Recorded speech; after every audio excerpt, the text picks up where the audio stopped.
নমস্কার। সর্বপ্রথম কবি প্রণাম।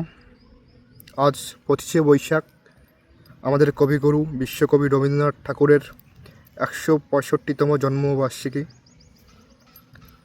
শনিবার আজ একটি বিশেষ দিন। আজ আমাদের পশ্চিমবঙ্গে বিজেপির নবনির্মিত মুখ্যমন্ত্রী শপথ গ্রহণ বাক্য পাঠ করছেন আমাদের সকলের প্রিয় শুভেন্দু অধিকারী মহাশয় এবং অন্যান্য মন্ত্রীবৃন্দ। সকলের কাছে একটাই অনুরোধ, আপনারা চেষ্টা করবেন আমাদের এই রাজ্যের এক আমূল পরিবর্তনের, যা বিগত কয়েক বছর ধরে হয়নি। যদি আপনারা প্রতিজ্ঞা করেছিলেন ভোটের আগে আপনারা পরিবর্তন করবেন বলেছেন, আশা করি আমরা সেটা পাবো। সকল জনসাধারণ সেটা দেখতে পারবে।